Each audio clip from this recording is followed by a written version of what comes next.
വിശുദ്ധതയ്ക്കായി നമുക്കൊരു വേദഭാഗം വായിക്കാം. ലേവ്യ പുസ്തകം 26 അധ്യായം 21 വാക്യം. ലേവ്യ പുസ്തകം 26 അധ്യായം 21 വാക്യം എടുത്തവർ ശബ്ദം ഉയർത്തി വായിക്കാതാണ്. നിങ്ങൾ എനിക്ക് വിരോധമായി നടന്ന് എന്റെ വാക്ക് കേൾക്കാതിരുന്നാൽ ഞാൻ നിങ്ങളുടെ പാപങ്ങൾക്ക് തക്കവണ്ണം 7 മടങ്ങ് ബാധ നിങ്ങളുടെ മേൽ വരുത്തും. സ്വത്രം. നിങ്ങൾ എനിക്ക് വിരോധമായി നടന്ന് എന്റെ വാക്ക് കേൾക്കാതെ ഇരുന്നാൽ 7 മടങ്ങ് ബാധ ഞാൻ നിങ്ങളുടെ പാപങ്ങൾക്കൊത്തവണ്ണം 7 മടങ്ങ് ബാധ നിങ്ങളുടെ മേൽ വരുത്തും. സ്വത്രം. ആകയാൽ പുറപ്പാട് പുസ്തകം 20 അധ്യായം 6 വാക്യം കൂടി.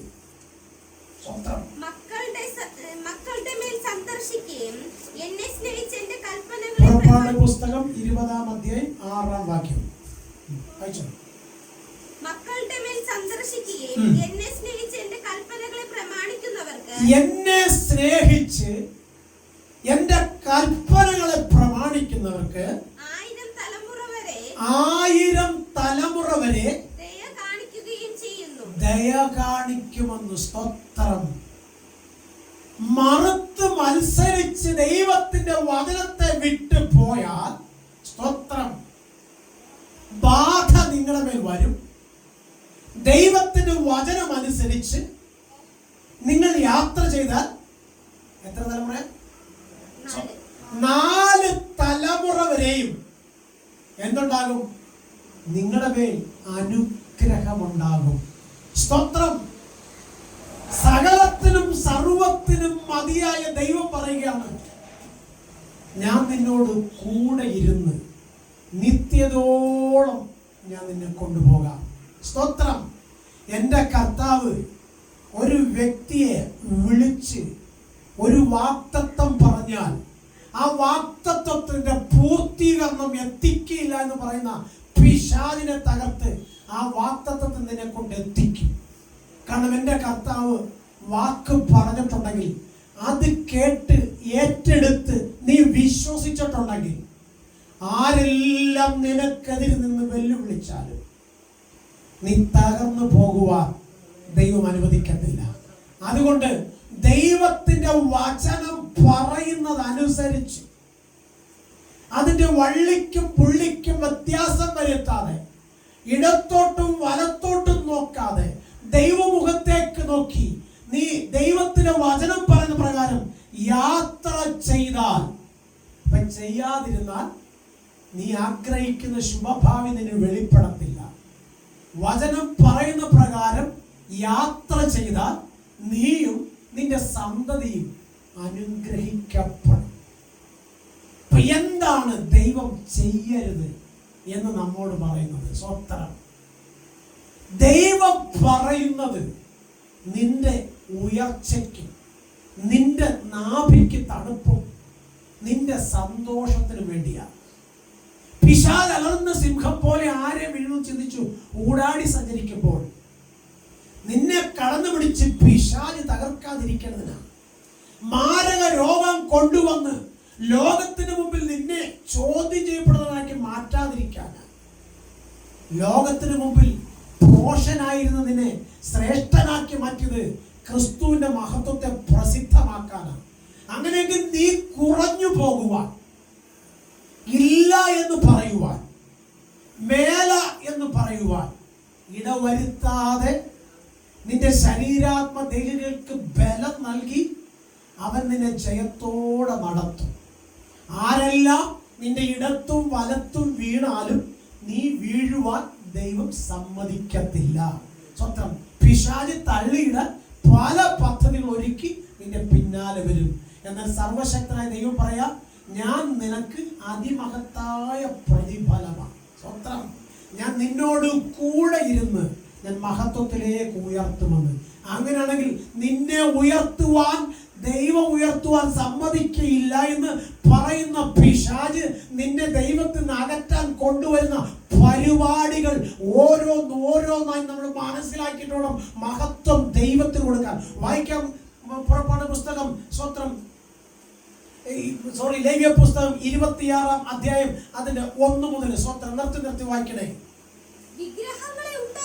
സ്വത്രം ദൈവ കോപം നിങ്ങളുടെ മേൽ വരാതെ ഇരിക്കേണ്ടതിന് വിഗ്രഹങ്ങളെ ഉണ്ടാക്കരുത്.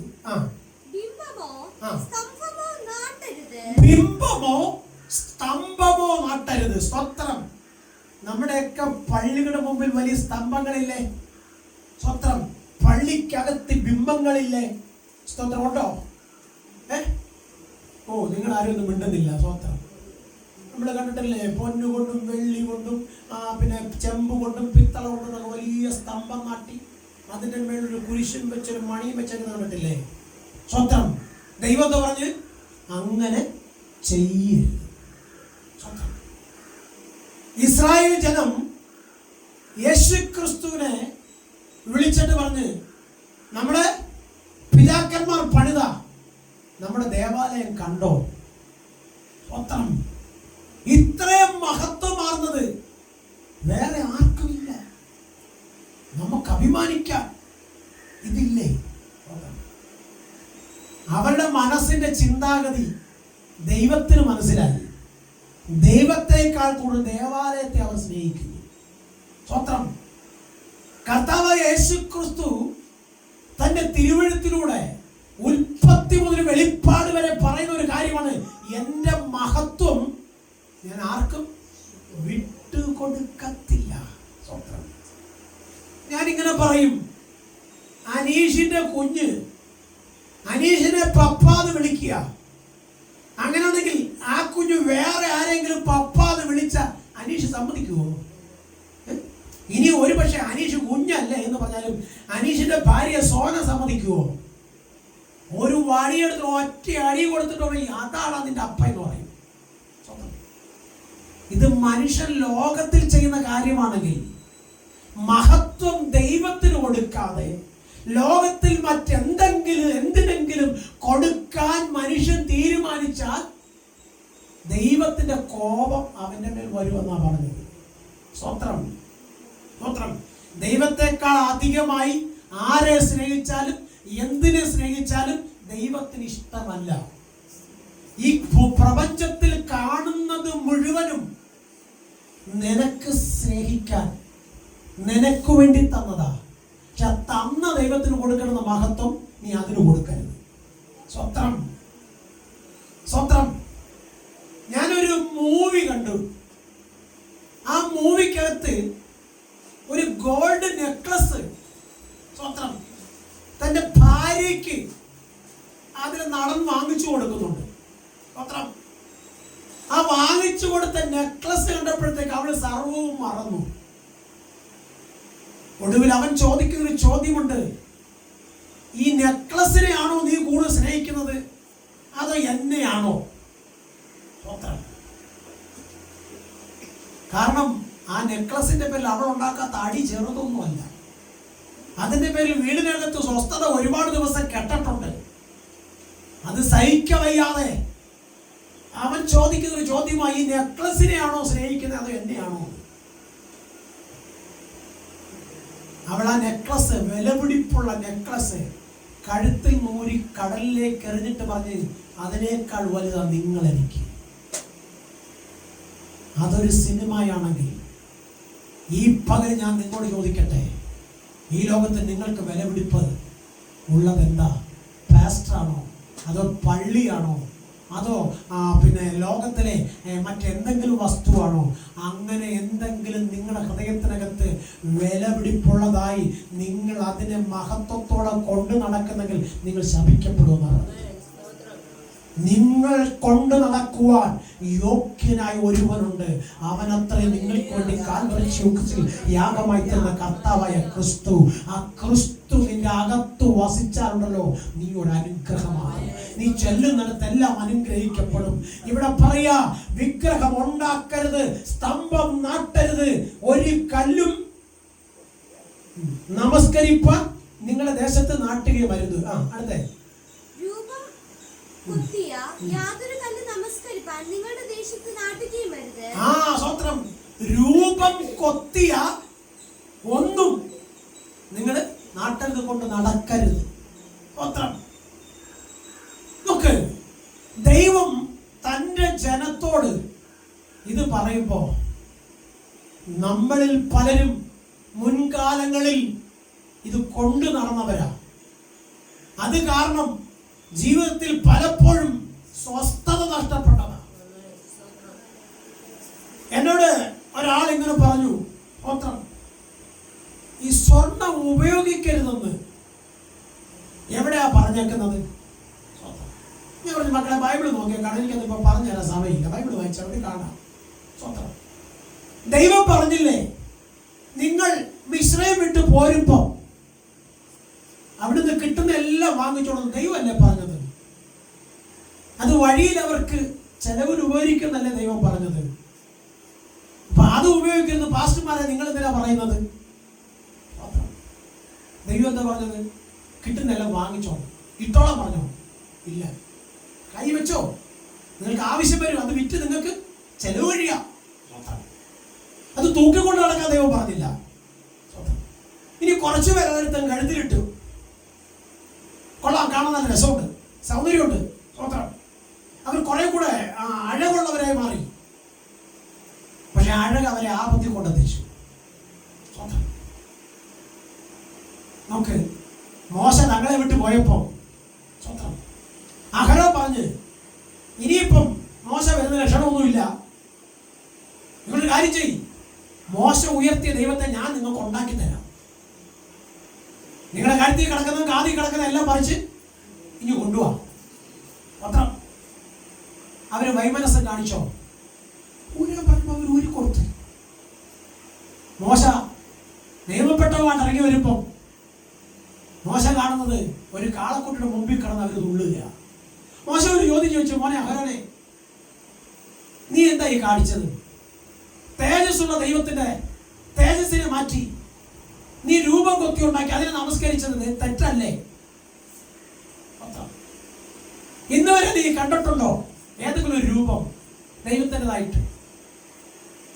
കാണാത്ത നീ എന്ത് രൂപം ഉണ്ടാക്കി ഇവരെ വർഷത്തിലേക്ക് കൊണ്ടുവന്നു? സ്വത്രം. നോക്കണേ, അവൻ തെറ്റ് ചെയ്തിട്ട് അവൻ അതിന് ഒഴിഞ്ഞു മാറാൻ ശ്രമിക്കുക. ഞാനിതെല്ലാം കൂടെ എടുത്ത് തീക്കെടുത്തിട്ട് അവരെ മേൽ ദൈവകോപം വരാതിരിക്കാൻ അപ്പൊ ഒരു കാളക്കുട്ടി പുറത്തു വന്നു. ബുദ്ധി നോക്കണേ. സ്വത്രം. ദൈവകോപം വരാതിരിക്കാൻ ഞാൻ ഇതെല്ലാം കൊടുത്ത് തീക്കെത്തിട്ടപ്പോ ഒരു കാളക്കുട്ടി പുറത്തു. ദൈവമല്ലേ? മോശയ്ക്ക് ദേഷ്യം വന്നു. മോശ അതിനെല്ലാം അടിച്ചുടച്ച് അവരെ കൊണ്ട് കുളിപ്പിച്ചെന്നാ പറയുന്നത്.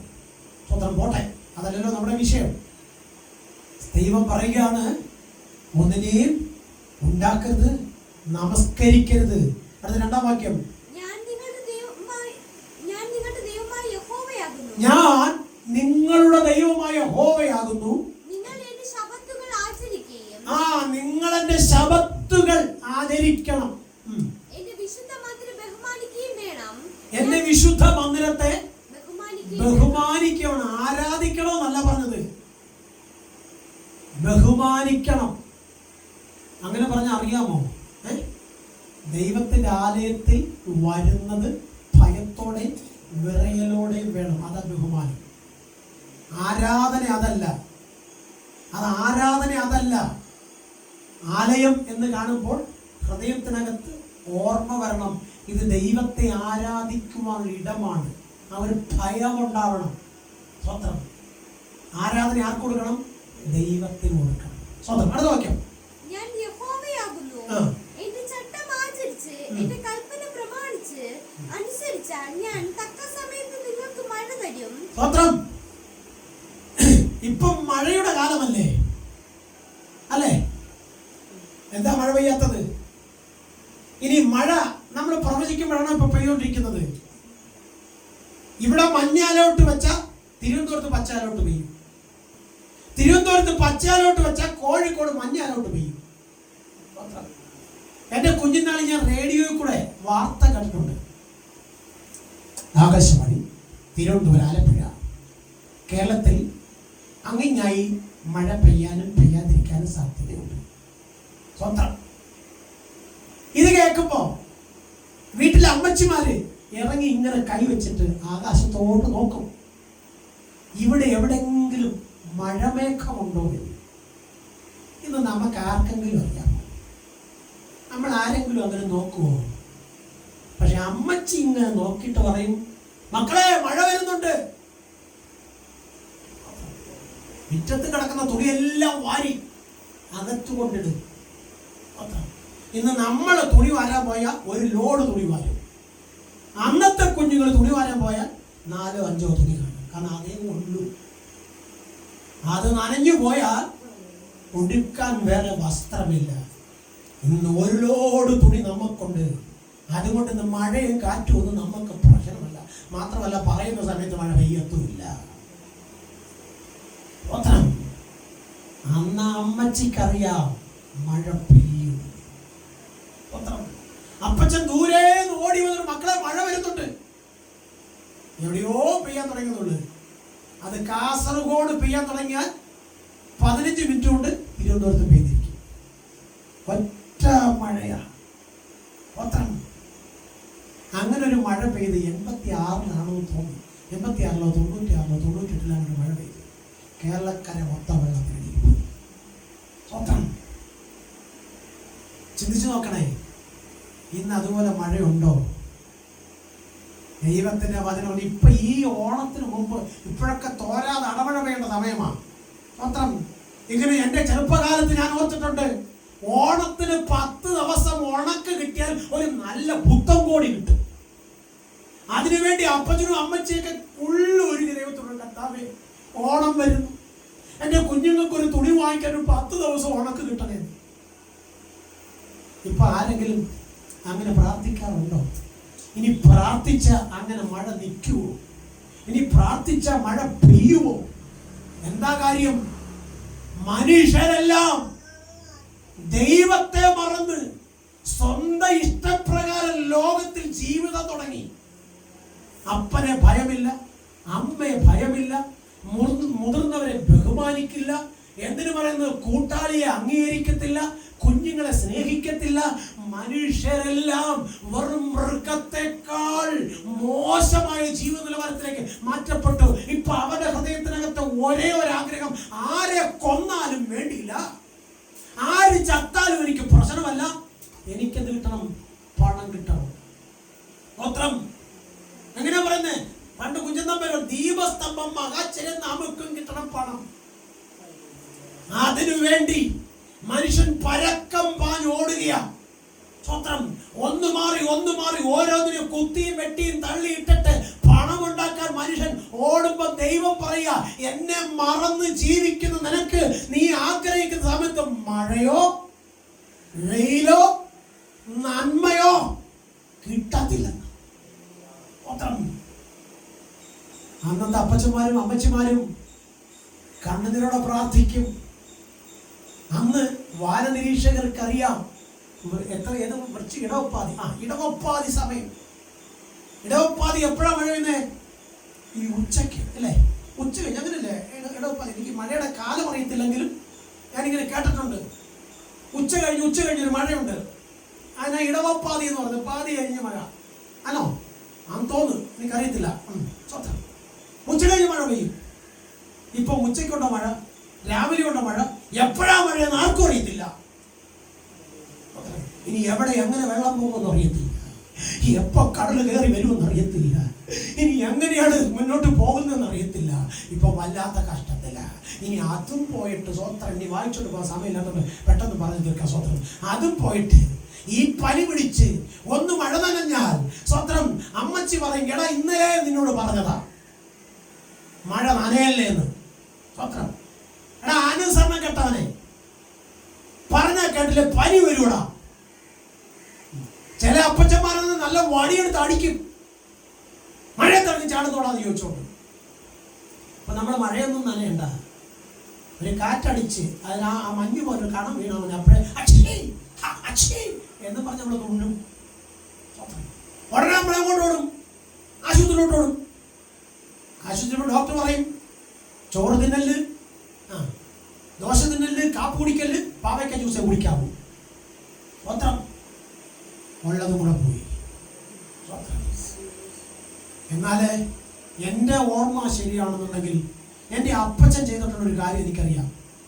നന്ന പനി പിടിച്ചിരിക്കുകയാണെങ്കിൽ നേരെ വിളിച്ച് അടുത്തുള്ള ഹോട്ടലിൽ കൊണ്ടുപോകും. എന്നിട്ട് നല്ല ചൂട് പൊറോട്ടയും നല്ല ചൂട് കാളയിറച്ചി വാങ്ങിച്ചു അത് തിന്നും വയറ് നിറയുമ്പോൾ ഒരു ഏമ്പൊക്കെ കൊണ്ട് ഭയങ്കര സന്തോഷത്തിൽ കുഴപ്പമില്ല മക്കളെ അങ്ങ് മാറിക്കോളും. അപ്പൊ തിന്നാൻ പറ്റുമോ? ഇനി ഡോക്ടർ തരുന്ന ഗുളിക തിന്നാൻ ധൈര്യമുണ്ടോ? എപ്പോഴാ കയറി തിരിഞ്ഞടിക്കുന്നതെന്ന് അറിയത്തില്ല. അതിലും സമാധാനമില്ല. കാരണം ദൈവത്തെ മറന്നു. മഹത്വം ദൈവത്തിന് കൊടുക്കാതെ ലോകത്തിൽ പലതിനെയും നമ്മൾ ചേർത്ത് പിടിച്ചു. സ്വത്രം ദൈവസന്നിധി കടന്നു പോകാതെ ലോകമോഹത്തിനനുസരിച്ച് നാം യാത്ര ചെയ്യാൻ തുടങ്ങി. ദൈവത്തിന്റെ വചനം പറയുകയാണ്, സ്വത്രം അനുസരിച്ചാൽ ഞാൻ തക്ക സമയത്ത് മഴ തരും. അനുസരിക്കാതെ പോയാൽ സ്വത്രം നിന്റെ ജീവിതം പോക്കാണ്. അടുത്ത വാക്യം വായിക്കും. ഭൂമി വിളവ് തരും, ഭൂമിയിലുള്ള വൃക്ഷം ഫലവും തരും. സ്വത്രം നമ്മുടെ പറമ്പിൽ വൃക്ഷങ്ങൾ വെച്ച് പിടിപ്പിക്കാറുണ്ട് നല്ല ഫലത്തിന് വേണ്ടി. സ്വത്രം ഇപ്പം ഫലം തരുന്ന വൃക്ഷമുണ്ട്, പ്ലാവ്. നമ്മുടെയൊക്കെ വീട്ടിൽ പ്ലാവ് കൊണ്ട് നട്ടിട്ടുണ്ടല്ലോ. എത്ര പേരെ വീട്ടിൽ പ്ലാവ് കൊണ്ട് നട്ടിട്ടുണ്ട്? സ്വത്രം 2 വർഷം ഇല്ലേ 3 വർഷം അതിൽ കൂടുതൽ അത് ഫലം പിടിക്കുമോ? ഇനി വെക്കുന്നതിന്റെ പിറ്റേ മാസം ഫലം പിടിക്കും. ഫലം പിടിച്ച് ഫലം വലുതായിട്ട് ഒടിഞ്ഞ് താഴെ വീഴത്തില്ലയോ? ആകാശമുട്ട വളർന്നു നിന്നാലും ഇറുങ്ങല് കുത്തി ചക്ക പിടിച്ചാലും തേങ്ങ പിടിച്ചാലും മാങ്ങ പിടിച്ചാലും ഒരു കമ്പും ഒടിയാതിരുന്നൊരു കാലമുണ്ട്. ആ കാലമാണ് ജനം മുഴുവനും ദൈവമുഖം അന്വേഷിച്ച കാലം. ദൈവത്തെ പാടിയും പ്രാർത്ഥിച്ചും ആരാധിച്ചും ദേശത്തിന് വേണ്ടി ഇടിവ് നിന്ന് കരഞ്ഞ ഒരു കാലം. ആ കാലത്ത് സമർത്ഥമായി എല്ലാം വിളഞ്ഞിരുന്നു. ഇപ്പം വിളയിക്കാൻ കൊണ്ടുവയ്ക്കുന്ന പലതിനും വിളവ് വരുമ്പോൾ വീട് തകർന്നു പോവുക. കണ്ടിട്ടില്ലേ? ഒട്ടും മാവും ഒട്ടും പ്ലാവും ഒക്കെ. മാങ്ങയൊക്കെ ഇറുങ്ങൽ കുത്തിപ്പിടിക്കും, വിളയുന്നതിന് കമ്പൊടിഞ്ഞ് താഴെ പോകും. പ്ലാവ് വെച്ചപ്പോൾ ആ ഒരു 3 എനിക്ക് ആരോഗ്യമില്ല. മാത്രം 6-ാം മാസത്തിലോ 4-ാം മാസത്തിലോ ചക്ക പിടിക്കും. പക്ഷെ ചക്ക വലുതാണെങ്കിൽ ഒടിഞ്ഞ് താഴെ പോകുക. ഇനി ചക്ക പിടിച്ച് ഒടിയാതെ നിന്നാൽ 3 വർഷം ചക്ക പിടിക്കും, പിന്നെ പിടിക്കുന്നില്ല. മാത്രം എല്ലാം മൈലൂട്ട് ടൈമിലേക്ക് ആക്കി മാറ്റപ്പെട്ടത് എന്തുകൊണ്ടാണെന്നറിയാമോ? നീ ആഗ്രഹിക്കുന്നത് പോലെ ഒരു പൂർണ്ണത നിന്റെ ജീവിതത്തിൽ വരാത്ത എന്തുകൊണ്ടാണെന്നറിയാമോ? നിന്റെ കരത്തിൽ പണം വന്നാൽ അത് നിൽക്കാത്ത എന്തുകൊണ്ടാണെന്നറിയാമോ? അത് തിന്നാൻ ഭാഗ്യമില്ലാത്ത എന്തുകൊണ്ടാണെന്നറിയാമോ? നിന്നെ നീയാക്കി തീർത്ത് ഇവിടത്തോളം നിന്നെ കൊണ്ടുവന്ന് വേണ്ടതെല്ലാം തന്ന് നിന്നെ മാനിച്ച ദൈവത്തെ നീ മറന്നു പോകുന്നത് കൊണ്ടാണ്. പണം കൊടുത്താൽ എല്ലാം കിട്ടത്തില്ലയോ? സ്വത്രം പണം കൊടുത്താൽ കിട്ടാത്ത എന്തെങ്കിലും ഉണ്ടോ? എല്ലാം കിട്ടും. പക്ഷെ തിന്നാൻ ഭാഗ്യം കിട്ടുമോ? സ്വത്രം ദീർഘായുസ് കിട്ടുമോ? സ്വത്രം എന്തിനു വന്ന് ആത്മാർത്ഥ സ്നേഹം കിട്ടുമോ? ഇതൊക്കെ വേണമെങ്കിലേ ജീവനുള്ള ദൈവത്തെ മുറുകെ പിടിക്കണം. ജീവനുള്ള ദൈവത്തിന്റെ സന്നിധി നിൽക്കണം.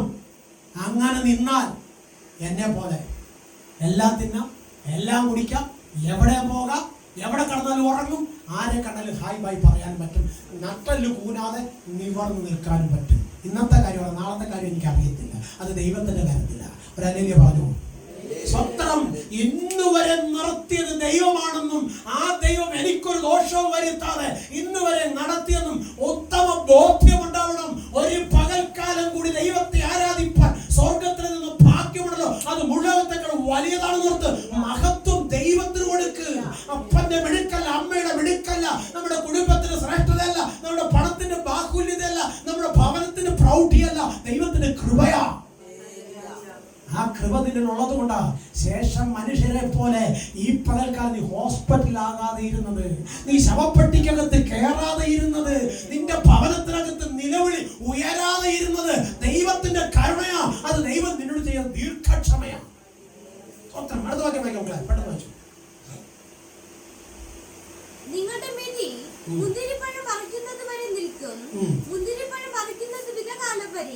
നിൽക്കും. നിങ്ങൾ തൃപ്തരായി അഹോവൃത്തി കഴിച്ചു ദേശത്ത് നിർഭയം വസിക്കും. തൃപ്തരായി കഴിക്കും, തൃപ്തരായി കഴിക്കും. നമുക്ക് എന്ത് കഴിച്ചാലും തൃപ്തി ഉണ്ടോ? സ്വത്രം എന്ത് കഴിച്ചാലും തൃപ്തി ഉണ്ടോ? സ്വത്രം എന്താ തൃപ്തി ഇല്ലാത്തത്? എന്താ തൃപ്തി ഇല്ലാത്തത്? നമ്മൾ ദൈവത്തിൽ നിന്ന് അകന്നു പോകുന്നത് കൊണ്ടാണ്. സ്വത്രം കർത്താവ് വയറ് നിറച്ച് തിന്നാനാണ് പറയുന്നത്. നമുക്ക് തിന്നാൻ ധൈര്യമുണ്ടോ? സ്വത്രം ഇനി ആഗ്രഹിക്കുന്ന തിന്നാൻ പറ്റുമോ? എന്തുകൊണ്ട്? ഭയം. ഭയം നിന്റെ മേൽ നിഴലിച്ചിരിക്കുന്നു. മരിച്ചു പോകുന്നുള്ള ഭയം നിന്നെ കടന്നു പിടിച്ചിരിക്കുന്നു. ഡോക്ടർ പറഞ്ഞ വാക്ക് നിന്റെ ഹൃദയത്തിനകത്ത് നീ സംഗ്രഹിച്ചിരിക്കുന്നു. സ്വത്രം എവിടെ നിന്നോ അപ്പനും അമ്മയും പറഞ്ഞു അവൻ ആ രോഗമാണ്, ഈ രോഗമാണ്, അവക്ക് അങ്ങനെയാണ്, ഇവക്ക് ഇങ്ങനെയാണ്. നാട്ടുകാർ പറഞ്ഞു അയ്യോ അവൻ ഇനി ജീവിക്കത്തില്ല. കൂട്ടുകാർ പറഞ്ഞു അയ്യോ തീർന്നു പോയി, ഇനി അവൻ ആയുസില്ല. ഇത് കേട്ട നീ ആരെ ഓർത്തില്ല? ദൈവത്തെ ഓർത്തില്ല. പിന്നെ നീ ലോകം പറഞ്ഞതാ കേട്ടത്. അതുകൊണ്ട് എന്ത് സംഭവിച്ചെന്നറിയാമോ? നീ ആഗ്രഹിക്കുന്ന അളവിൽ നിനക്ക് സന്തോഷിപ്പാൻ കഴിയാതെ പോകുന്നു. കർത്താവ് പറയുകയാണ്, നീ എന്നെ പിൻപറ്റിയാൽ, നീ എന്നെ ആരാധിച്ചാൽ, എനിക്ക് മഹത്വം തന്നാൽ വിതയും കൊയ്ത്തുമുള്ള കാലം നീ അനാഥനായി പോകില്ല. നീ പട്ടിണി കിടക്കേണ്ടി വരത്തില്ല. നിന്റെ ഭവനത്തിനകത്ത് നന്മ കുറഞ്ഞു പോകയില്ല. നിന്റെ അഹോവൃത്തി കഴിയേണ്ടതിന് നിന്റെ കലവറയ്ക്കകത്ത് നന്മ കൊണ്ട് ഞാൻ നിറയ്ക്കും. പോരാ പോരാ പോരാ, നന്മ മാത്രം പോരാ, ആയുസ്സും ആരോഗ്യം ബലവും നിന്റെ മേൽ പകർന്ന് നിന്നെ ജയത്തോടെ നടത്തും. കിടത്തുമെന്നല്ല കേട്ടോ, നടത്തും. കാരണം എന്റെ കർത്താവ് പറഞ്ഞെങ്കിൽ ആ കർത്താവിനെ സേവിക്കുന്ന നിന്നെ ദൈവമാ ഇന്ന് വരെ നടത്തിക്കൊണ്ടിരിക്കുന്നു. അടുത്ത വായിക്കും, പെട്ടെന്ന് നടത്താം. അപ്പൊ ദൈവത്തെ ഉയർത്തിയാൽ എന്തോ കിട്ടുന്ന അറിയാമോ? സമാധാനം കിട്ടും. ഇന്ന് നമ്മുടെ ദേശത്ത് സമാധാനം ഉണ്ടോ? ദൈവങ്ങൾക്ക് വല്ല കുറവുണ്ടോ? ആരാധനയ്ക്ക് വല്ല കുറവുണ്ടോ? സ്വത്രം പ്രാർത്ഥനയ്ക്ക് വല്ല കുറവുണ്ടോ? സ്വത്രം ഇനി ഇവിടെ കിട്ടിയില്ലെങ്കിൽ അടുത്തടുത്ത് പോകും, അടുത്തടുത്ത് കിട്ടില്ല അടുത്തടുത്ത് പോകും, ഇവിടെ എങ്ങും കിട്ടില്ല സംസ്ഥാനം വിട്ടുപോകും. സമാധാനത്തിന് വേണ്ടി, സ്വത്രം സമാധാനത്തിന് വേണ്ടി, സ്വസ്ഥതയ്ക്ക് വേണ്ടി സ്വത്രം ഓടി ഓടി ഓടി ഓടി ഓടി നടക്കുക. കർത്താവ് പറഞ്ഞു, എന്റെ സമാധാനം ഞാൻ നിങ്ങൾക്ക് തന്നേച്ചു പോകുന്നു. അത് ലോകത്തിന് എടുത്തു കളയാൻ പറ്റുന്നതല്ല. അതുകൊണ്ട് എന്നിൽ ആശ്രയിച്ചാൽ നിങ്ങൾ സമാധാനത്തോടെ വസിക്കും. സ്തോത്രം. നമ്മുടെ ചിന്തകൾക്കും വിചാരങ്ങൾക്കും അപ്പുറത്തൊരു ദൈവമഹത്വം ഉണ്ടെന്ന് തിരിച്ചറിഞ്ഞിട്ട് ദൈവത്തിന്റെ വചനം പറയുന്ന പ്രകാരം അവൻ എന്നെ കൊന്നാലും ഞാൻ അവനെ ജീവിക്കുമെന്നുള്ള ഉത്തമ ബോധ്യത്തോടെ തീരുമാനത്തോടെ ദൈവസന്നിധിയിൽ ശത്രുക്കളുടെ മുമ്പിൽ സ്വർഗം നിനക്ക് നിന്റെ സന്തതിക്ക് വേണ്ടി മേശ ഒരുക്കും. നിന്റെ മുമ്പിൽ ശത്രു വീഴും, നീ വീഴുവാൻ ദൈവം സമ്മതിക്കത്തില്ല. അടുത്ത വാക്യോട് വായിച്ചു. ഇപ്പൊ കിടക്കാൻ പേടിയാ, ഇപ്പൊ കിടക്കാൻ പേടിയാ. പലരും ഇരുന്ന സമയം കഴിക്കുന്നത്. സ്വത്രം കടന്നാ ഒരു വഴി തട്ടിപ്പോകുന്നൊരു തോന്നല്. കാരണം ആര് പറഞ്ഞു തട്ടിപ്പോകുന്നത്? ഡോക്ടർ. ദൈവം പറഞ്ഞോ തട്ടിപ്പോകും? ഇല്ല. നീ ജീവിച്ചിരുന്ന് ദൈവത്തിന്റെ മഹത്വം കാണുന്ന പറഞ്ഞത്. ദൈവം എന്താ പറഞ്ഞത്? ജീവിച്ചിരുന്ന് ദൈവത്തിന്റെ മഹത്വം കാണും. നീ ദൈവത്തിന്റെ മഹത്വത്തെ വർണ്ണിക്കും. അങ്ങനെ പിയായി പറയുക, നീ ചത്തുപോകും. അത് തിന്നല്ലേ, ഇത് തിന്നല്ലേ, അങ്ങനെ തിന്നല്ലേ, അങ്ങോട്ട് പോകല്ലേ, സ്വത്രം ചിരിക്കല്ലേ, ചാടല്ലേ, ഓടല്ലേ, നടക്കല്ലേ. കർത്താവ് പറഞ്ഞു, മാൻപേടകൾക്ക് തുല്യമായ കാലുകളെ തന്ന് ഗിരിമുകളിലോട്ട് നിന്നെ ഓടുമാറാക്കുന്നു. സ്വത്രം. അല്ല, മനസ്സിലായോ? ഒരു പനി വന്നെന്ന് കരുതി, ഒരിച്ചിരി ക്ഷീണം വന്നെന്ന് കരുതി, അയ്യോ അയ്യേ അയ്യോ എന്നാണ് ഭാവിചാചെന്ന് പറയണം. ഒറ്റ കാര്യം പറയട്ടെ, ഈ ഡോക്ടർമാരെടുത്ത് നമ്മൾ എന്തിനാ പോകുന്നത്? ആശ്വാസത്തിന് വേണ്ടിയല്ലേ? ഈ നമ്മുടെ മാനസികമായി ശാരീരികമായി രോഗത്തിനൊരു ആശ്വാസം വേണം, ഒരു സമാധാനം വേണം. അവിടെ ചെന്ന് ഡോക്ടർ എന്താ അസുഖം? അതിതാ ഒരു മരുന്നിങ്ങനെ കുറിച്ച് തന്നു നമുക്ക് സമാനം വരുമോ? ആ കയ്യിലിരിക്കുന്ന സെൻസ്കോപ്പ് എടുത്ത് ഇവിടെ ഒന്ന് വെച്ച് നോക്കി, ഒന്ന് വലിച്ചു വിട്ടേ. നമ്മൾ ഇല്ലാത്ത ശ്വാസം അന്നേരം വലിച്ചു കയറ്റിട്ട് വിടും. എന്തോന്നറിയണം, ഭയം അകത്ത് കിടക്കുക. ഡോക്ടർ പറയും സാരമില്ലെന്ന് പറയുമോ? ഇത് കഴിച്ചിട്ട് അടുത്ത ആഴ്ച വരാൻ പറയും. അങ്ങനെയല്ലേ പറയുന്നുള്ളൂ. ഏതെങ്കിലും ഡോക്ടർമാർ ഇന്ന് സ്വന്തം ഹോസ്പിറ്റലിൽ ചെന്നാ സാരമില്ലെന്ന് പറയുമോ? കുഴപ്പമില്ലെന്ന് പറയുമോ? എന്താ കാര്യം? അവർക്കും എന്തിൽ വിശ്വാസമില്ല. അവര് കൊടുക്കുന്ന മരുന്നിൽ വിശ്വാസമില്ല. പത്രം അവരുടെ ചികിത്സയിലും അവർക്ക് വിശ്വാസമില്ല. കാരണം അവരുടെ അകത്ത് ആരില്ലെന്നറിയാമോ? ദൈവമില്ല, ദൈവത്തിന്റെ സാന്നിധ്യമില്ല, ദൈവത്തിൽ അവർക്ക് വിശ്വാസമില്ല. അവർ മുഴുവനും ലോകത്തിൽ ആശ്രയിക്കുന്നവരാ. എന്നാൽ എന്റെ കർത്താവ് പറഞ്ഞത്, വിശ്വസിച്ചാൽ നീ എന്റെ മഹത്വം കാണും. സങ്കീർത്തനം 91:10 പറഞ്ഞ്, ഒരനർത്ഥവും നിനക്ക് വരത്തില്ല, ഒരു ബാധയും നിന്റെ കൂടാരത്തിൽ അടുക്കയില്ല. എന്റെ കുഞ്ഞുനാളിൽ 10-20 വയസ്സുള്ള സമയത്തൊക്കെ ഞങ്ങൾ ഹോസ്പിറ്റലിൽ പോകുന്ന സമയത്ത് ഞങ്ങളുടെ നാട്ടിൽ പുഷ്പാങ്കദൻ ഡോക്ടർ എന്ന് പറഞ്ഞ ഒരു മനുഷ്യനുണ്ട്. അദ്ദേഹം വർഷം അമേരിക്കയിൽ പോയി അദ്ദേഹത്തിന്റെ ബ്ലഡ് മാറ്റി വെക്കും. കാരണം അദ്ദേഹത്തിന് ബ്ലഡ് ക്യാൻസർ ആണ്. ആ ക്യാൻസർ ഉള്ള ആ മനുഷ്യൻ തന്റെ അടുക്കൽ ഏത് രോഗവുമായിട്ട് ആര് ചെന്നാലും അടുത്ത് പിടിച്ചിരുന്ന മുതുകത്തൊരു തട്ട് തട്ടും, തോളത്തൊരു തട്ട് തട്ടും. എന്ത് പറ്റി?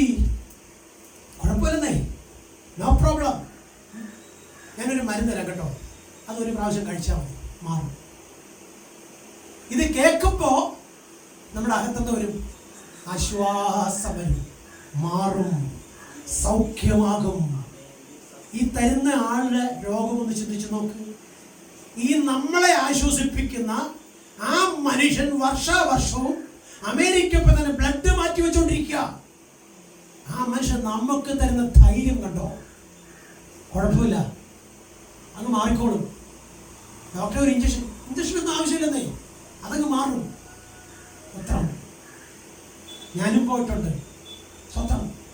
പോയിട്ടുണ്ട്. എൻ്റെ ഈ നട്ടലിലും എൻ്റെ വയറ്റിനകത്തൊക്കെ ഒരുപാട് വേദന വന്നിട്ട് ഞാനും ആ മനുഷ്യൻ്റെ അടുക്കൽ ചെന്നപ്പോൾ അദ്ദേഹം പറഞ്ഞ്, ഒരു കുഴപ്പമില്ല പോളെ, അങ്ങ് മാറിക്കോളും, ഞാൻ ഒരു മരുന്ന് തരാം, അത് കഴിച്ചാൽ മതി. ഏതെങ്കിലും ഒരു വൈറ്റമിൻ കൂടി ആയിരിക്കും തരുന്നത്, ഇല്ലെങ്കിൽ ആസ്പിരിനോ അനാസിനോ ഒക്കെ തരുന്നത്. ഈ പറഞ്ഞ വാക്ക് ഇതിനകത്ത് കിടപ്പുണ്ട്. ഇത് കഴിച്ചാൽ സൗഖ്യം. ഇപ്പൊ വിശ്വാസമുണ്ടോ? 4 പ്രാവശ്യം നമ്മുടെ റോയിച്ചാൽ അമ്മച്ചിയുടെ കാല് പൊടിക്കാൻ ഇവിടുത്തെ ഒരു ഹോസ്പിറ്റലിൽ അവർ പ്ലാൻ ഇട്ട്. ഞാനവിടെ ചെന്നിട്ട് അമ്മച്ചിയുടെ അമ്മച്ചി എൻ്റെ അമ്മച്ചിയുടെ കാല് ഇതുപോലെ 6 പ്രാവശ്യം മുറിക്കാൻ പ്ലാൻ ഇട്ടതാ.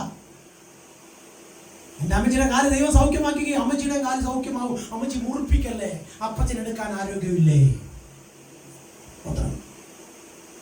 കാലിന്റെ മുട്ടൊന്ന് വേദനിച്ചോണ്ടോ ചിരട്ട മാറ്റി വെക്കണം. നിന്റെ ശരീരത്തിന്റെ വെയിറ്റ് കൂടിയിട്ട് നിന്റെ കാല് താങ്ങാത്തതല്ല പ്രശ്നം, ഇപ്പൊ മാറ്റി വെക്കാത്തതിന്റെ കുഴപ്പം. ദൈവത്തിന് കൊടുക്കണോ? ദൈവത്തിന് കൊടുത്തില്ല, കാല് മാറ്റി വെക്കേണ്ടി വരും. പത്രം മഹത്വം ദൈവത്തിന് ആദ്യം കൊടുക്കുക, പണമല്ല കൊടുക്കേണ്ടത്, പണം പിന്നെ കൊടുത്താൽ മതി. പത്രം നിന്നെ ദൈവത്തിന് വിട്ടുകൊടുക്കുക. കഴിഞ്ഞ ഇന്നലകളിൽ ഞാൻ അനുഭവിച്ച രോഗത്തിന്റെ കാഠിന്യത ദൈവമേ ഇനി എനിക്ക് തരല്ലേ. എന്റെ ജീവിതത്തിൽ വന്നുപോയ കുറവുകൾ എന്നോട് പുറത്ത് സൗഖ്യത്തോടെ, സമാധാനത്തോടെ, സന്തോഷത്തോടെ എന്നെ നടത്തുവാൻ അവിടത്തേക്ക് മനസ്സുണ്ടാകണമെന്ന് പറ. ഒരു കാര്യം പറഞ്ഞ് സമയത്ത് നിന്നോട് നിർത്തുകയാണ്. അനീശ്വരനോ സോനോട് ഒരു കാര്യം പറയുന്നത്, ഈ കുഞ്ഞു മോൻ സ്വത്രം അവന് ദൈവം ഇന്നുവരെയും സാധാരണ കുഞ്ഞുങ്ങൾക്ക് വരുന്ന യാതൊരു പ്രോബ്ലം തരാതെ നിങ്ങൾക്ക് തന്നിരിക്കണമെന്നറിയാമോ? എന്തുകൊണ്ടാവുന്നത്? ഓരോ കുഞ്ഞുങ്ങളെ എടുത്തോണ്ട് അപ്പനും അമ്മയും രാവും പകലില്ലാതെ ഹോസ്പിറ്റലിൽ ഓടുക. ദൈവത്തിന്റെ കരുണ നിങ്ങളോട് കൂടെ ഉള്ളതുകൊണ്ടാ അവനെ ഓർത്ത് നിങ്ങൾ കരയേണ്ടി വരാത്തത്. സ്വത്രം അല്ല, മനസ്സിലാകുന്ന അല്ലേരിയ പറ. സ്വത്രം ഞാൻ 2 കുഞ്ഞുങ്ങളെ വളർത്തിയതാ. 1.5 വർഷം പഴുത്തു കുറുത്തൊരു ശരീരമുള്ള ചക്കപ്പൊന്ന് പോലിരിക്കുന്ന കുഞ്ഞിനെ കൊണ്ട് ഓടാത്ത ഹോസ്പിറ്റലുകളില്ല. ദീർഘക്ഷമയും മഹാദയുള്ള ദൈവം നിങ്ങളെ സ്നേഹിക്കുന്നുണ്ട് സഹോദരങ്ങളെ. നിങ്ങളെ നമ്മളെ സ്നേഹിക്കുന്നുണ്ട്. പിശാച് പലപ്പോഴും ഈ കടന്നു പിടിക്കുന്നത് കുഞ്ഞുങ്ങളെയാ. നമ്മളെ കടന്നു പിടിച്ചാൽ നമ്മൾ അതിനെ അതിജീവിക്കും. പക്ഷെ കുഞ്ഞുങ്ങളെ കടന്നു പിടിച്ചാൽ നമുക്ക് അതിജീവിക്കാൻ പറഞ്ഞാൽ നമ്മൾ തകർന്നു പോകും. നിന്റെ കുഞ്ഞ് എക്സാം എഴുതി തോറ്റാൽ നീ ഒരു പക്ഷേ സാരമില്ലെന്ന് പറയും. പക്ഷെ ആ കുഞ്ഞിനുള്ളം പടയ്ക്കും. അതിന്റെ കാരണം കഷ്ടപ്പെട്ടതാ കുഞ്ഞ. അങ്ങനെങ്കിൽ പരാജയമല്ല നിനക്ക് വേണ്ടത്.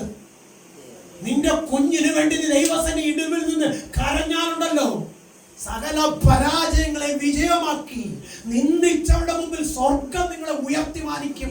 അവിടെ നിങ്ങളുടെ കുഞ്ഞുങ്ങൾ തല ഉയർത്തി നിന്ന് പറയും, എൻ്റെ അമ്മയുടെ കണ്ണുനീരും പ്രാർത്ഥനയും എനിക്ക് വേണ്ടി അവൻ അത്ഭുതം ചെയ്തു. സ്തോത്രം. വചനം പറയുന്നു, ദൈവത്തെ അനുസരിച്ച്, ദൈവവചനം അനുസരിച്ച് ദൈവസന്നിധിയിൽ നിന്നാൽ ഒന്നിനും ഒരു കുറവും നിനക്ക് വരത്തില്ലെന്ന്. പെട്ടെന്ന് വായിച്ചു നിർത്തിക്കോ. ഞാൻ ദുഷ്ടമൃഗങ്ങളെ നീക്കിക്കളയും. വാൾ നിങ്ങളുടെ ദേശത്തു കൂടി കടക്കയില്ല. നിങ്ങളുടെ ശത്രുക്കളെ നിങ്ങൾ ഓട്ടിക്കും. അവർ നിങ്ങളുടെ മുൻപിൽ വാളിനാൽ വീഴും. നിങ്ങൾ 5 പേർ 100 പേരെ ഓടിക്കും. സ്വത്രം. താഴോട്ട് പോയി കഴിഞ്ഞാൽ ദൈവത്തെ ആരാധിക്കുന്ന, ദൈവത്തെ അനുസരിക്കുന്ന കുഞ്ഞുങ്ങൾ ദൈവം ചെയ്യുന്ന വാഗ്ദത്തം വായിക്കാം. ആവർത്തന 21 വാക്യം. നിന്റെ ദൈവമായ യഹോവയുടെ വാക്ക് നീ ശ്രദ്ധയോടെ കേട്ട് അനുസരിച്ചാൽ, യഹോവ ഇന്ന് നിന്നോട് ആജ്ഞാപിക്കുന്ന സകല കൽപ്പനകളും പ്രമാണിച്ചു നടന്നാൽ എന്ന് പറയുമ്പോൾ നടക്കാതെ ഇരുന്നാൽ കുഴപ്പമാണ്. നടന്നാൽ ഭൂമിയിലുള്ള സകലത്തിലും വെച്ച് നിങ്ങൾ അനുഗ്രഹിക്കപ്പെട്ടിരിക്കും. എന്നിട്ട് അനുഗ്രഹത്തിന് ഒരു പാന്താവ് താഴോട്ട് പറയുന്നുണ്ട്. വായിക്കാൻ സമയമില്ലാത്തത് കൊണ്ട് നമുക്ക് അടുത്ത വാക്യത്തിനകം യെശയ്യാ 41:10. യെശയ്യാ 41:10. സ്വന്തം. ഓക്കെ. അനുഗ്രഹിക്കുന്ന ദൈവം. നീ ഭയപ്പെടണ്ട. പ്രതിയോഗിയായ പിശാച് പ്രതികൂലങ്ങളെ കൊണ്ടിട്ട് ദേശത്ത് പലരെയും മുക്കി നിന്റെ കണ്ണിന്റെ മുൻപിലൂടെ കൊണ്ടുവരുമ്പോൾ, അനേകർ അയ്യം വിളിക്കുമ്പോൾ, അനേക ഭവനത്തിൽ ഈ പകൽക്കാലവും വേർപാടിന് ദുഃഖം തളം കെട്ടിയുകൊണ്ട് നിലവിളിക്കുമ്പോൾ, സ്തോത്രം, നീ ഭയപ്പെടണ്ട. ഞാൻ നിന്നോട്, ആര്? ദൈവം നിന്റെ കൂടെയുണ്ട്.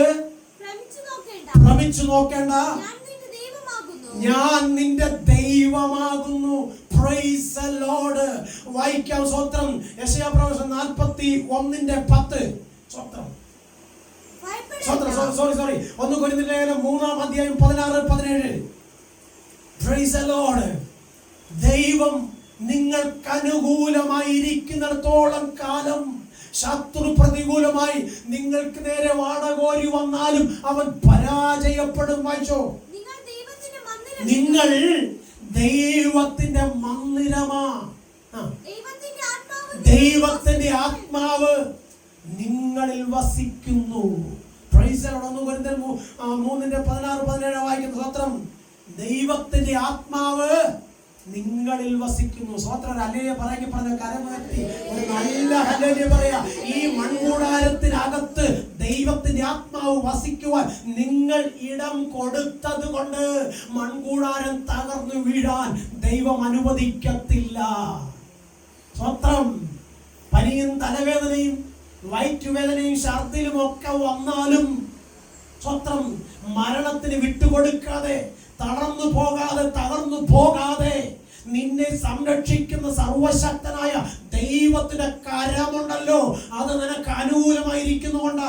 മനസ്സിലാക്കണം, ഏതു വിധത്തിലും നിന്റെ ഉയർച്ചയെ തകർച്ചയാക്കി മാറ്റും, താഴ്ചയാക്കി മാറ്റുവാൻ പിശാച് വെല്ലുവിളിച്ചുകൊണ്ട് നിൽക്കുമ്പോൾ കുഞ്ഞെ ദീർഘക്ഷമയും മഹാതയുള്ള സ്വർഗത്തിന്റെ കരുണ നിന്നോട് കൂടെ ഇരിക്കുന്നുകൊണ്ടാ ഇന്ന് പകൽക്കാലം ആയുസ്സോടെയും ആരോഗ്യത്തിനും ബലത്തോടെ ഇരിക്കുന്നു. മനസ്സിലാക്കി മഹത്വം ദൈവത്തിന് കൊടുക്ക്. ആകയാൽ ദൈവം നിങ്ങളെ സ്നേഹിച്ചതുപോലെ നിങ്ങളും അന്യോന്യം സ്നേഹിക്കുകയും ചെയ്യണം. നിന്നേക്കാൾ മറ്റുള്ളവനെ ശ്രേഷ്ഠൻ എന്ന് എണ്ണണം. സ്തോത്രം. അങ്ങനെ എണ്ണിയാൽ, സ്തോത്രം, ദൈവത്തിന്റെ വചനം പറയുന്നത് ദൈവത്തിന്റെ കരം നിങ്ങൾക്ക് അനുകൂലമായിരിക്കും. എല്ലാ കണ്ണുകളും ദൈവത്തിൽ അടയട്ടെ. സ്വത്രം. ദൈവം അനുകൂല അനുകൂലമായിരിക്കുന്നിടത്തോളം കാലം പ്രതികൂലമായി നിന്റെ ജീവിതത്തിൽ ഒരനർത്ഥവും വന്നു ഭവിച്ച് നീ തകർന്നു പോകുവാൻ ദൈവം അനുവദിക്കത്തില്ല. ഒരു വാക്ക് കൂടി വായിച്ചേ. സ്തോത്രം 26:44. സ്തോത്രം 26:44 സംഖ്യാപുസ്തകം, ലേവ്യപുസ്തകം. പ്രൈസ് ദി ലോർഡ്, ഹല്ലേലൂയ, സ്തോത്രം. 26:44 സ്തോത്രം. എങ്കിലും അവർ ശത്രുക്കളുടെ ദേശത്ത് ഇരിക്കുമ്പോൾ അവൻ നിർമൂലമാക്കുവാനും അവനോടുള്ള എന്റെ നിയമം ലംഘിപ്പാനും തക്കവണ്ണം ഞാൻ അവരെ ഉപേക്ഷിക്കുകയില്ല. Praise the Lord. നിന്റെ അകൃത്യത്തെ ദൈവം ക്ഷമിക്കും. നിന്നെ ദൈവം തള്ളിക്കളയത്തില്ല. വിശുദ്ധ തിരുവെഴുത്ത് പഠിച്ചാൽ ഇസ്രായേൽ ജനം ദൈവത്തെ 10 പ്രാവശ്യം തള്ളിപ്പറഞ്ഞു. എന്നാൽ അവരെ നശിപ്പിക്കുവാൻ ദൈവം തീരുമാനിച്ചെങ്കിലും മോശ ഇടിവിൽ നിന്നതുകൊണ്ട് സ്വത്രം ദൈവം ഇസ്രായേൽ ജനത്തോട് കരുണ കാണിച്ച് മോശയുടെ പ്രാർത്ഥനയ്ക്ക് മറുപടി നൽകി. ഇവിടെ പറയുകയാണ്, ഞാൻ നശിപ്പിക്കുകയില്ല. സ്വത്രം അങ്ങനല്ലേ പറഞ്ഞത്? ഞാൻ അവരെ ഉപേക്ഷിക്കുകയില്ല, അവരെ വെറുക്കുകയുമില്ല. ഇത്ര നല്ല ദൈവത്തിന് ഈ നിമിഷം ഒന്ന് നന്ദി കരയറ്റാമോ? ഈ വചനങ്ങൾ സ്വർഗ്ഗം നമ്മെ അനുഗ്രഹിക്കട്ടെ. ഒരു നാളും നിന്നെ ഉപേക്ഷിക്കും